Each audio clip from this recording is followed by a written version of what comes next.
Hello and welcome to Call of Discovery, the podcast where we celebrate KeyForge, its community, and of course, the excitement of discovery, which is still blossoming in 2022 as Zach and I get more and more wrinkles around our faces. Indeed. Zach, how are you doing? Wonderfully wrinkly. Enjoying everyone, Ed. Enjoying everyone. I'm glad. Each wrinkle, of course, tells a story from previous KeyForge experiences where you maybe sort of wrinkle your nose or raise an eyebrow to something that your opponent does. So it certainly adds character and helps you to give away what you've got in hand to your opponent, I think. Yeah, I think most of my KeyForge wrinkles are from trying to do my humble part in keeping a local scene going. So that's where my wrinkles came from. Although they are smoothing out a bit since another friendly local game store, they'll actually be able to devote staff resources to running a KeyForge night. So I can be a simple attendee instead of running the night myself, which is a joy. That really is a joy and might save you 10 years on your face. So you don't need Indeed. that anti-wrinkle cream, Zach. You've got staff run KeyForge events. That's Right. fantastic. Yeah, my wrinkle cream's already working hard enough. Got to give it a break. Of course, none of our KeyForge related wrinkles come from doing this wonderful podcast and interacting with the wonderful listeners that we have. No, it's true. It's true. Got to play some KeyForge over the holidays. I had some friends who are also friends turned KeyForge players. A while back, we've all been playing KeyForge about this for several years now. And Are they no longer friends? oh no, Was it a binary? Was it one or the other? So as soon as they became KeyForge players, they couldn't be friends anymore because Sweaty Zach had to destroy them. yeah, I destroyed the relationship so much that they wanted to come spend a week with us here in Athens, Georgia, after the Christmas holiday. No, we played some KeyForge. Oh, we tried out a 3-player KeyForge mode I brewed up, and that was quite fun. So yeah, we had a good time. We had a good I time. love 3-player KeyForge. It Yeah, is just a joy. it is. It is a lot of fun. It is a lot of And fun. KeyForge the revised edition, which we all know is coming, has to have some official 3-player KeyForge. Come on, Oh, devs, come on. right, right. Well, when you said KeyForge Revised Edition, you did remind me of, and I mean, I don't have a fully formed opinion on their habit of making 2.0s of their games, but that's what that threw me to. KeyForge 2.0. Ugh, like an actual Oh. 2.0 where all your old decks would need conversion kits or something. We'll deal with that when it comes. I Oh, think we'll deal with that when it comes. Convert. I just be excited for more KeyForge, and I will trust Yes. whatever the developers do. Yes, yes. Whatever FFG as a whole has made the decisions, I think the developers are smart enough that when KeyForge comes back, we won't need conversion kits to play the old decks. I think it'll be more of the same lovely game. I'm okay with conversion kits if there's a reason for them to exist. Oh my gosh. Well, I mean, we haven't gotten angry emails from X-Wing players before, or Song of Ice and Fire, the living card game players before, or the Star Wars living card game before, or what else has gotten 2.0s? I'm just going to leave, change my address, and go into hiding now. I hope that's okay. Yeah. Yep. Goodbye. Actually, my name is it's not actually my real name that I've been using all these years. My name is actually Fred Winterbottom, and I live in the Maldives. Goodbye. Fred Winterbottom from the Maldives. My goodness. Wow, that you sound like a hobbit. Why, thank you. I'll take that as a compliment, actually. It's just a memorable name, which is exactly what I wasn't going for. Right. We have Right. massively digressed, Zach. This is true. This is true. So, on that note, what are we talking about today? What can our listeners expect? So we are doing this episode is half documentary, half of just our thoughts and commentary, as much as we think they may be helpful on two things that, while they are in the news for KeyForge right now, we want to talk about in a bit of a documenting way, just to kind of talk about the little bit of research we found, which many of you, if you're listening to this podcast, may have done this research for yourself already, about the background behind two things. One is the KeyForge algorithm breaking and the fairly reputable rumors that it was a ransomware attack. So we'll talk about that a bit. And then talk about the forthcoming acquisition by Embracer Group purchasing Asmodee from PAI Partners. So we're going to talk a little bit about those two companies. The deal hasn't gone through yet. It's planned to go through. So, of course, that part may not be relevant if the deal doesn't happen. But at this stage, I'm sure there's a lot of business momentum. So I do hope it does, and we can talk about those reasons as we go into that a little bit later. Indeed, indeed.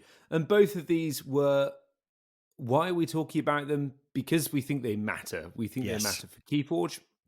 We think they matter for KeyForge's future and for, what's next on the palettes of the designers that, we all adore because they've made one of our favorite games and sort of been the shepherds of one of our favorite games. And so that's why all of this matters so much. Mm-hmm. And it's also going to give a little context for the forces which KeyForge is subject to, which it is sometimes difficult to be aware of just how much is affecting FFG, the developers, especially things that are completely out of those people's control, right? There are a lot of things going on. So by going over a few things about the acquisition and then the rumors about the ransomware attack, that'll just give some context for why the game is where it is. I mean, of course, none of us want this game to be on hiatus. We would have rather it was ramping up and having as many big beautiful events as Flesh and Blood is having right now, right? Proactive communication, a healthy scene, and growing cards, because we know the potential is there. But that's not where we are with KeyForge right now. That's okay. That's life, and we just want to give some context for that, just for a little compassion in the face of evil and then business decisions that KeyForge is a part of here. Yeah, it had all this momentum, and then this nasty pandemic comes along, slaps it down, and then it's potentially forced into hiatus following a ransomware attack. I mean, this little game that we all love. What rubbish luck, really, frankly. Yeah. And so with the ransomware attack, we have heard from and these are public sources. I'll cite mine, and I know Ed has one as well. Both of them we trust. The first source being Stephen Boncore, formerly of Stronghold Games. He's got a podcast he does with a friend called A Board Game Insider, and on episode 210, so you can find this on any podcast platform. Episode 210, titled "The One About JezCon and Asmodee." At about 40 minutes in, and you may have seen this linked on Reddit, at about 40 minutes in, he says he's got a source at FFG pretty high up who confirmed that it was a ransomware attack that was what broke a part of the algorithm breaking. That was the key thing that broke the algorithm, was a ransomware attack. And he says he didn't post it on social media to protect his source. Obviously, he did put this out publicly, protecting his source. And he is a successful person. He's been a board game news person before. No history of putting out fake news just for attention that we can see. So I would trust this to be a pretty reputable thing, right? That it was a ransomware attack that took the algorithm down. And Ed, I believe you were listening to the Team Covenant's podcast, Covenant Cast, where they touched on this as well. Is that right? Indeed, indeed. We've had Zach from Team Covenant on the cast in the past, so very much a friend of the podcast. And I mean, they've done a lot to support FFG's games over in the past, and indeed KeyForge as well. On their look back on 2021 episode just before Christmas, they mentioned that a number of high-profile sources and sources they trusted at FFG had confirmed that a ransomware attack had been behind the algorithm, essentially being irretrievable or broken or something along those lines. Anyway, the long and short of it was it couldn't be used. It couldn't be used anymore. It needed to be built from the ground up again. And that a ransomware attack was part of that. I mean, I then sort of went across the internet and found a number of different things, all saying the same thing. I'll take a lot of that with a pinch of salt, because you never know whether something you're hearing on Reddit or something is true. Certainly, the two sources we've Zach and I have mentioned are a little bit more reputable, and claim to have reputable sources. And actually, neither of those sources would want to do anything to discredit the game or FFG. And nor do we, of course. Yeah, we want to do everything we can to sort of herald this game we love, but we felt we'd be almost remiss not to bring this up and give it the sort of credit that was due. And we'll talk a little bit about why FFG haven't been able to say anything publicly, but why are we able to talk about this? Well, that's probably me. So we do our best not to mention really what we do in our day jobs. Zach's actually Batman, but I myself. Ed, Mr. Winterbottom, how dare you? So whilst Zach's out saving Gotham City, I work for an insurance company, doing essentially advising the wider insurance industry on how cyber events can impact companies worldwide, at scale. What is the worst that could happen? How much would that cost? But my past is going in and advising companies that many of whom had recently suffered ransomware events and other cyber events, how to sort of get back up on their feet and move on again. Mainly big companies, but also medium-sized companies. So I spend a lot of my day looking at this stuff and doing this stuff. And, it's a little bit heartbreaking for me that not only do I see companies having to sort of get themselves back up off the ground after these awful events, but, also this game that I love in my spare time, the people that make this have potentially suffered a lot of this. And what I'll say here is, and it's not directly alluding to sort of any events that I've ever worked on, so I'll keep it very grounded and very much focus on what happened to FFG, or what might have happened to FFG.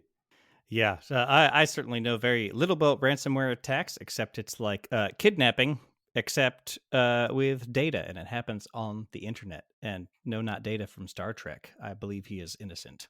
Yeah, no, it is indeed very, very much like that.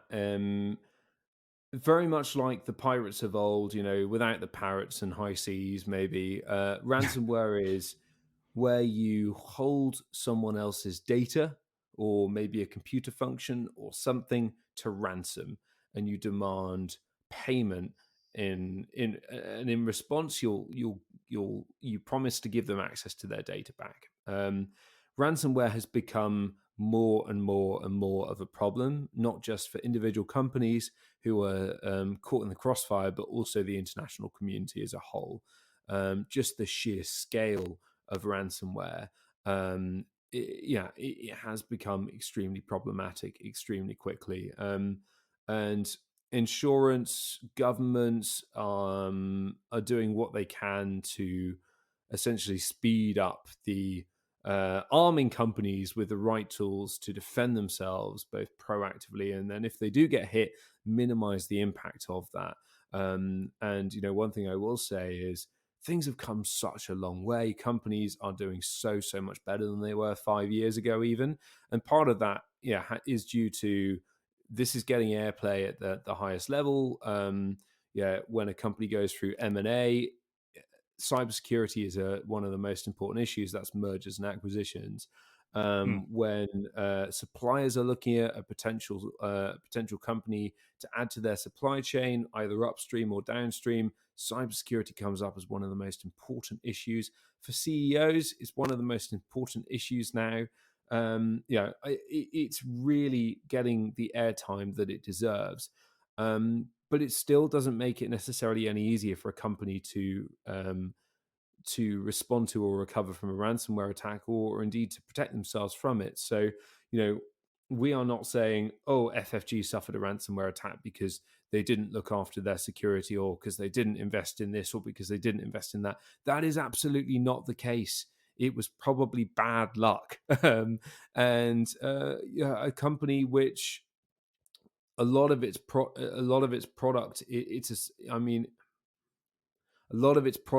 digitally stored with the number of partners that it has. I mean, FFG would have been a target of ransomware organizations, of which there are many, and unfortunately, these organizations are well skilled, they're well trained. Um, Ransomware is a very profitable industry for attackers, and that reason, means that a lot of companies don't stand a chance if ultimately they attackers set their eyes on you, and decide that they're going to spend time and money targeting you as a company. So this isn't about FFG not investing in response at all. Ultimately, what might have happened, because we've seen things online, and again, we don't necessarily know how much other content from FFG was impacted by this ransomware attack. It probably wasn't just the KeyForge algorithm that was impacted, but it was likely other content as well. And even if it was well backed up, quite often a targeted ransomware attacker will seek to also encrypt those backups as well. They'll spend time on a company's network and they'll find those backups and they'll encrypt them, making them irretrievable. Some companies choose to pay a ransom, some don't. And I mean, that is a legally muddy area, and it's a real challenge for companies to decide what's the right thing to do. So, I don't even want to guess FFG's decision there. If indeed they did suffer a ransomware attack, whether they paid that ransom or not. I mean, ultimately, if backups are irretrievable, then you may not be able to pay a ransom because the company might be on a sanctions list. So you've got to do your due diligence as a victim of an attack and say, okay, was this attacker on a sanction list, on a US sanction list, or another country sanction list? If so, I can't pay this ransom. Or if you're really unlucky, you might pay the ransom and you might still not get access to that data. Sometimes decryption keys don't turn up, sometimes they don't work. So ultimately here, I just feel overwhelming sympathy for the design team that had to go through quite so much, when they'd just been through a pandemic, which had impacted the momentum of the game. They then were hit by this potential juggernaut, or allegedly hit by this juggernaut. And it is very much conceivable that would have meant the algorithm was ir- irretrievable. And sometimes when you do recover from backups, or you do get data back that's been encrypted or something, sometimes the integrity of that data is compromised. Which may be less of an issue for a Word file, but when you're dealing with something like a state of the art algorithm, which KeyForge relies on, something that isn't really very simple to sort of replicate, that can be a real challenge. And yeah, it's certainly possible that they did restore from backups, they got the data back, and they just found that it wasn't usable anymore. Yeah, so that is Ed's really, but our overview of really that's context for what could have happened, right? So really, the long and short of it is, unless FFG was profitable enough to say we're going to spend a whole lot of money on security because we're somebody like Microsoft. Of course, these things even happen to people like Sony, right? They've had a few famous incidences as well. Um, this could happen to any company, whether or not FFG had good internal security practices or not. If somebody targets them, uh, really it can happen. And like Ed said, there's a whole lot of options, and they may not have even had the option to pay. Like, even if the people were just asking $5, if if the government says you can't pay these criminals anything, then yeah, you can't do that. So hopefully that gives a good overview of that situation that happens to many kinds of companies in the digital world, where many things are online, many things are stored online, and what has very likely some version of this, according to Stephen Boncore and then Team Covenant, has happened to happen to KeyForge. Very much to sum up the cybersecurity angle of this, our thoughts are with the designers, with the developers, with anyone involved in making KeyForge and really the other FFG games that we all love. Arkham being the standout, certainly for myself. And whilst this may mean, if this event did indeed occur, it may mean that there's a slightly slower release schedule on all sorts of different games coming out of FFG. But it might also mean that we're going through these events may galvanize the design team, may focus them on different things, and we might end up with some absolute gems of games 2 to 3 years down in the future, including the KeyForge Revised Edition, which will certainly not have any what's the term? What's the term, Zach? Conversion kits. Which will certainly not have any conversion kits unless it potentially does. Whew. Why don't you share a little bit about the new suitor, Zach? The new suitor for KeyForge, for FFG, and for Asmodee more widely, because whether you're playing KeyForge at the moment, whether you're not playing KeyForge, whether you have any inclination to play KeyForge in the future of Asmodee is pretty important to board game lovers near and far.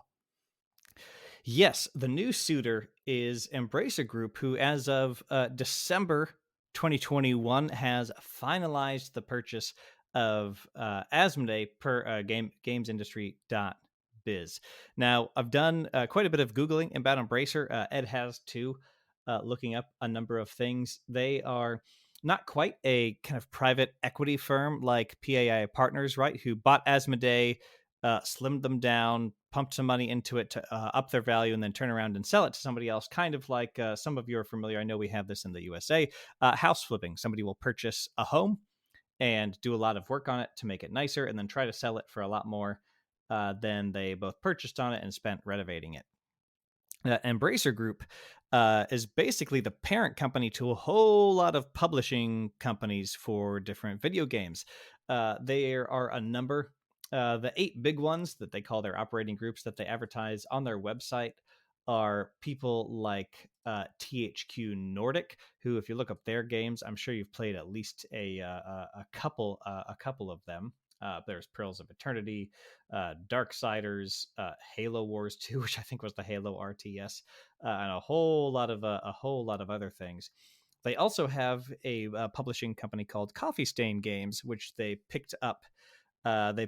Who has worked with Ghost Ship Games, which makes Deep Rock Galactic, which some of you have heard me talk about before as a video game I enjoy quite a bit. And they've owned Coffee Stain for a little bit, and they picked up Ghost Ship Games specifically in August of this year. And the good thing about their portfolio that they've been building is that they have a lot of studios that look like indie studios, and that I'm sure they were started independently and now have parent companies, right?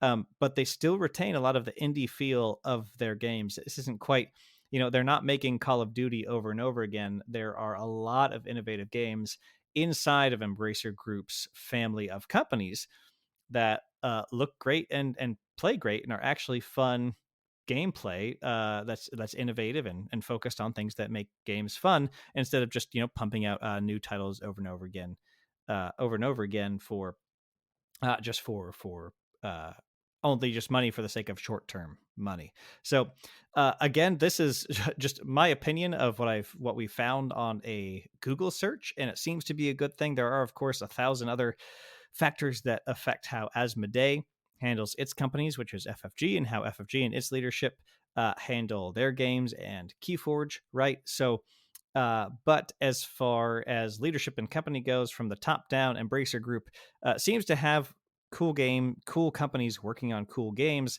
and their games are still cool. Yes, they want them to be profitable. Any business does, but I don't think, it doesn't appear that Embracer Group is saying, hey, we need short-term profit at the cost of quality. That is just one layman's interpretation of what I found across a number of news sites about Embracer Group, and then looking at their companies and having played several of their companies' games. So take that all with the biggest grain of salt you can find across the Crucible, but it at least doesn't worry me that Embracer Group is the one coming over Asmodee, which is over FFG. No, I mean, I completely agree with you there, Zach. It sounds like a much better fit, potentially. And private equity serves its purpose. It's got a lot of pros and cons. We'll put it that way. Sure. And there were some really disturbing stories coming out over the past few years. But this sounds like a potentially slightly more bright future for this game and the company that makes it. And I mean, if it goes to plan, Embracer Group look like a company that understands the entertainment industry. They understand video games, they understand making games and marketing them and what is needed to do that successfully. So if we take that and just kind of look at the positives, then we can say they like what's good about Asmodee. Asmodee are a top level subsidiary within their group, which means they might be looking at a lot of investment to plow into making more great games, actually spending the money on marketing them to get them in front of the right people. There might even be some sort of affinity plays there where Embracer say, hey, we've got all of these amazing IPs, these amazing licenses. Why don't we have Asmodee make some of these things? Why don't we take some of these things from Asmodee and also make games about them and sort of market things across a number of different platforms and different media types?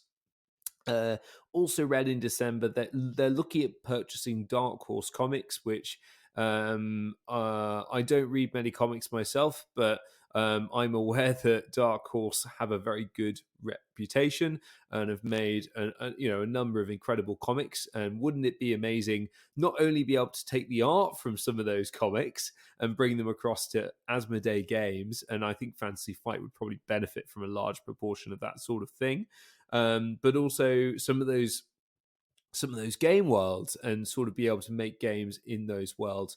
Certainly having scale at the moment will provide them with a lot more to maybe go toe to toe with the likes of Magic, maybe go off in a different direction to actually invest in things rather than having to look at certain other things and sort of more think about sort of getting food on the table, if you know what I mean. They can actually think bold, they can think ambitious.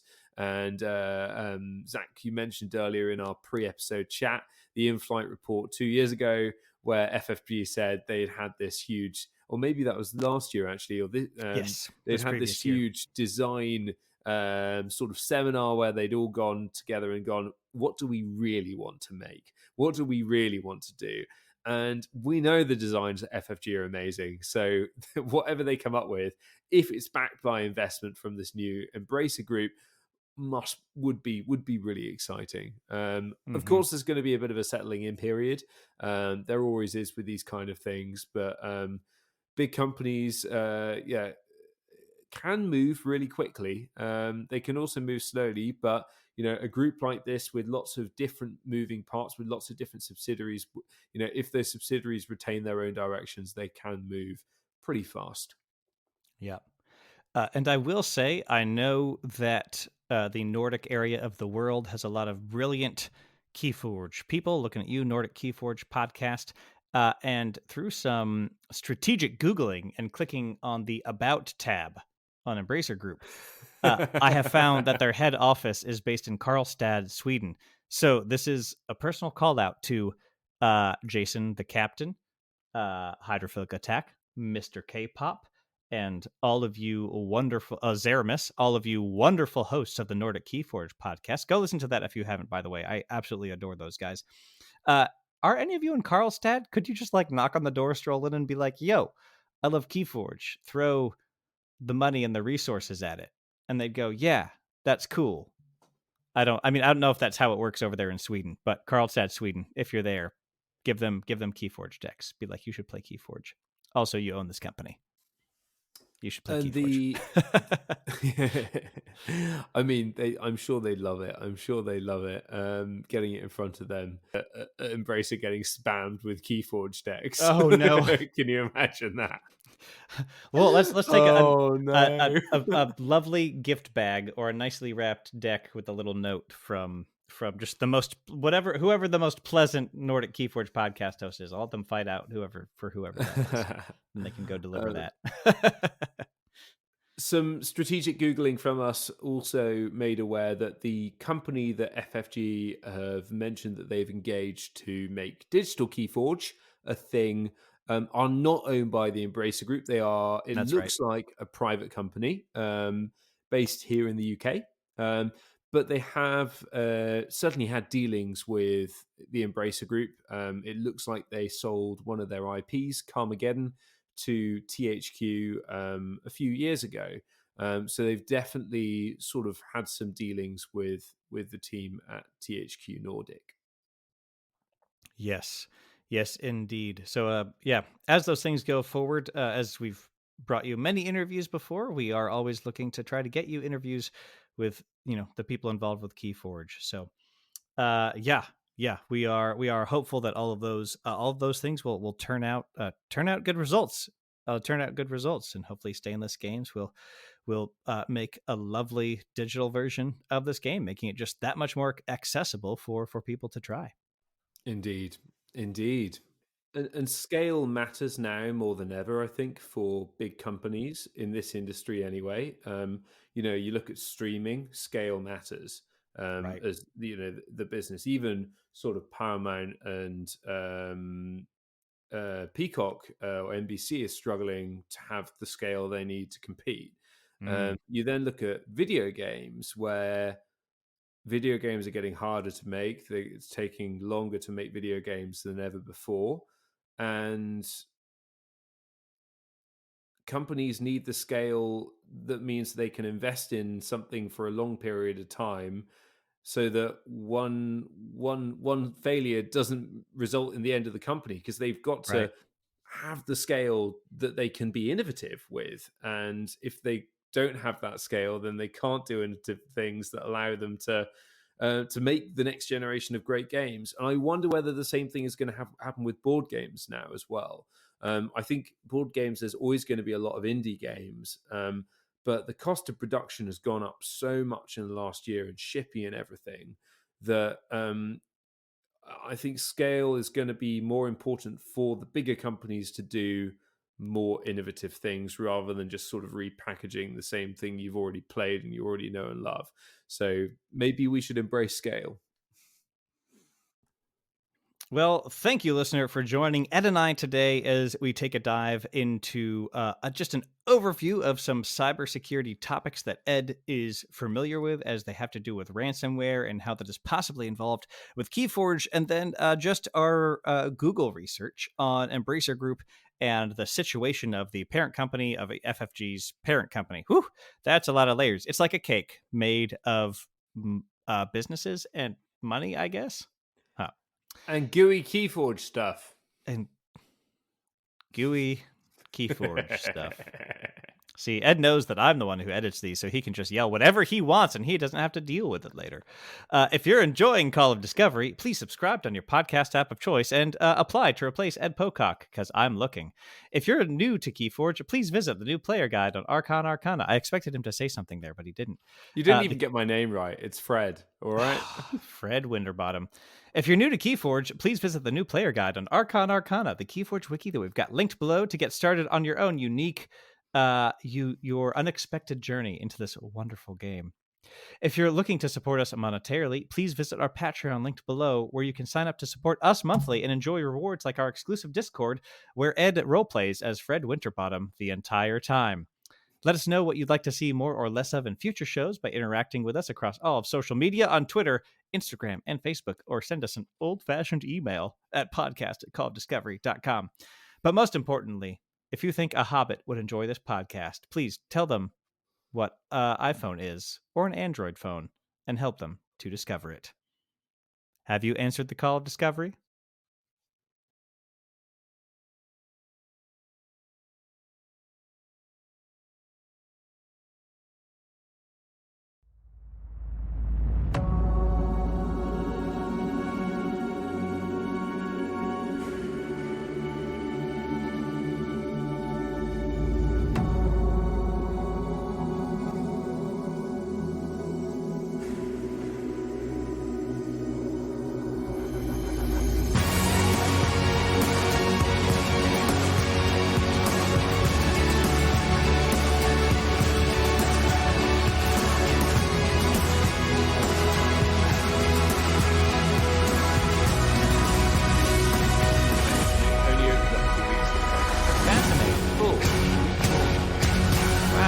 I will say, I mean, maybe I don't know what the quality is of their food in that particular restaurant. They're usually the same.